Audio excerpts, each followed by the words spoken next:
I never thought I'd be posting here, but I'm completely numb and just need to get this off my chest. I'm sitting in a sterile hotel room right now, staring at the wall, trying to process how my entire life imploded in the span of a single dinner. To give you some background, I'm a 30-year-old guy, and my wife, Chloe, is 29. We've been together for 7 years total, married for 3. If you had asked me yesterday morning how our marriage was doing, I would have told you we were golden. Sure, we had our busy weeks, but I thought we were a team. I work long hours as a software engineer, building up our savings so we could buy a forever home and start a family. I thought everything I was doing was for our future. I was completely, utterly blind to reality. Yesterday was our 3rd wedding anniversary. A few weeks ago, Chloe insisted that we do something entirely different this year. Instead of a romantic dinner for just the two of us, she wanted a massive celebration at this incredibly upscale, ridiculously expensive steakhouse downtown. She explicitly asked me to invite my immediate family, my parents and my sister, and she invited hers. I'll admit, I thought it was a bit unusual for an anniversary celebration. Usually, you want privacy for that kind of milestone. But honestly, I just wanted to make her happy. She seemed so passionate about it, so I agreed, booked the reservation, and put my credit card down to guarantee the table. When we arrived at the restaurant, the vibe was immediately off. Throughout the entire evening, Chloe was acting incredibly distant toward me, yet she had this weirdly smug, self-satisfied look on her face. She kept checking her phone under the table, typing furiously, and smirking to herself. Every time I tried to hold her hand or initiate conversation, she'd give me a cold, dismissive answer. I stupidly assumed she was just hiding a surprise gift or was anxious about a big announcement, like a promotion at work. I told myself to relax and just enjoy the night with our families. Then, dessert arrived. The waiter had just set down our plates when Chloe suddenly stood up. She picked up her butter knife and began clinking it against her wine glass. Clink, clink, clink. The sound cut through the ambient noise of the restaurant, commanding the attention of our entire table. Both of our families quieted down instantly. My mom smiled, leaning forward, clearly expecting a sweet, sentimental toast about our 3 years of marriage. Instead, Chloe looked directly down at me. The warmth completely drained from her face, replaced by a cold, triumphant smile. She didn't just speak to the table. She raised her voice loudly enough for the surrounding tables to hear. "I have an announcement to make," Chloe said, her voice dripping with malice. "For the past 2 years, I've been seeing someone else. He's the absolute love of my life, and I'm leaving you. I'm finally done pretending." The reaction was instantaneous. A heavy, suffocating dead silence fell over the entire section of the restaurant. I heard a sharp clatter as my mom dropped her fork onto her porcelain plate. Across the table, Chloe's own parents gasped in absolute horror, her dad's jaw literally dropping. Chloe stood there, crossing her arms over her chest. She stared down at me with this expectant, eager look. It clicked for me in that exact second. She had engineered this entire public spectacle to humiliate me. She wanted me to break down. She expected me to burst into tears, beg her not to throw our lives away, or scream and make an embarrassing scene so she could play the victim and look like she was the one in total control. But as I looked up at her, something bizarre happened. I didn't feel angry. I didn't feel sad. Instead, this strange, overwhelming wave of absolute calm washed over me. In a flash of clarity, I realized that the sweet, loving woman I thought I married simply did not exist. The person standing in front of me was a cruel stranger. And just like that, the love I had for her evaporated. I looked her dead in the eye. I didn't raise my voice. I just shrugged and said completely calmly, "Okay, keep him. I'm done." I calmly stood up, unclipped my cloth napkin, and placed it neatly on the table. I didn't even look back at Chloe, whose smug expression was already beginning to crack. Instead, I looked directly at her shell-shocked parents. "I'm incredibly sorry you all had to see this," I said to them quietly. "But the reservation is under my card. I'm going to go to the front desk and pay for the single drink I had tonight. The rest of the bill is on Chloe." With that, I turned around and walked out of the restaurant. Out of the corner of my eye, I caught a glimpse of Chloe's face. She looked utterly bewildered, her mouth open, completely frozen because I hadn't followed the script she had written in her head. I walked straight to a hotel a few blocks away, checked into a room, threw my phone on silent, and went to sleep. When I woke up this morning, my phone was absolutely melting. I have 45 missed calls and dozens of text messages. A few are from my sister and parents checking to see if I'm alive, but the vast majority are from Chloe. Her texts are a chaotic mess. They started out furious and demanding. "How dare you walk out on me like that?" And "You humiliated me in front of my family." But as the hours passed, they shifted into sheer confusion. "Why didn't you even try to fight for me? And do I really mean that little to you?" I haven't replied to a single person yet. My hands are shaking as I type this, and the reality of the betrayal is finally starting to set in. I need to know what my next steps are. How do I protect myself financially? And how do I handle the logistics of a divorce when my soon-to-be ex-wife is clearly unstable? Any advice would be appreciated. Update. First of all, I want to thank everyone who commented, messaged me, and gave advice on my last post. When I posted that, I was in a total daze, sitting in a hotel room with my life shattered. Your comments woke me up. A lot of you told me to stop being passive, protect myself, and get legal counsel immediately. I took that advice to heart. The very next morning after that disastrous anniversary dinner, I went out and hired the most aggressive, no-nonsense divorce attorney in the city. My lawyer told me exactly what to do, and I executed the plan without a shred of hesitation. First, we froze our joint bank accounts. I didn't drain them. I took exactly 50%, down to the penny, and left her half, just as my lawyer advised to keep things legally clean. Next, I changed the locks on our house. The property belonged to my grandfather and was inherited by me before Chloe and I even met, so her name isn't on the deed.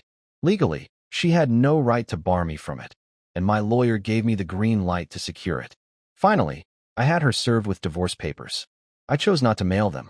Instead, I had the process server deliver them directly to her at her workplace, right in the middle of her afternoon shift, in front of all her colleagues. Consider that a small return on investment for the public humiliation she handed me at the restaurant. Around this time, the truth about the other man finally came to light. His name is Brad. He's 38, works in the same industry as Chloe, and by all accounts, he is an incredibly wealthy, arrogant guy who loves to flash his money. Once the cat was out of the bag, Chloe didn't even try to hide it anymore. Within a week of the restaurant incident, she packed up whatever clothes she had left and moved directly into Brad's luxury downtown high-rise. Then came the social media onslaught. Chloe went on a posting spree, completely rebranding her life. She posted photos of them drinking champagne on his balcony, geotagging expensive restaurants, and adding captions like, "Finally choosing my own happiness, no more settling, and living the life I always deserved." It was a blatant attempt to show the world, and me, that she had won. Naturally, my family completely cut her off and blocked her on everything. However, her family initially took her side. I found out through a mutual friend that Chloe had spun a web of lies to them. She told her parents that I had been emotionally distant, neglectful, and that our marriage had been dead for years.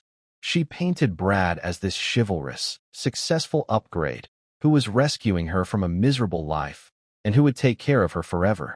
Her parents, blinded by Brad's wealth and Chloe's manipulation, drank the Kool-Aid and supported her decision. For the next 2 months, I went entirely low contact. I blocked Chloe on all personal channels, and any communication had to go directly through our lawyers. I won't lie, the first few weeks were hell, but eventually, I started to heal. I poured all my anger and pain into the gym, losing weight and getting into the best shape of my life. I picked up extra projects at work, focused on my hobbies, and finally started to feel like myself again. I was building a new life, completely free of her toxicity. And then, a few days ago, the bombshell dropped. I received a phone call from Chloe's younger sister. She has always been a sweet, sensible girl, and she was the only one in that family who never bought into Chloe's rewritten history. When I answered, she sounded completely frantic and immediately burst into tears. She told me she couldn't keep the secret anymore and spilled everything. Brad had dumped Chloe. As it turns out, Brad never actually wanted a real, committed relationship with my wife. He loved the thrill, the secrecy, and the taboo nature of having an affair with a married woman. But once Chloe executed her grand public speech at the restaurant and became a baggage-heavy, soon-to-be divorced woman living in his space permanently, the fantasy completely died for him. He realized she was high maintenance and drama-filled.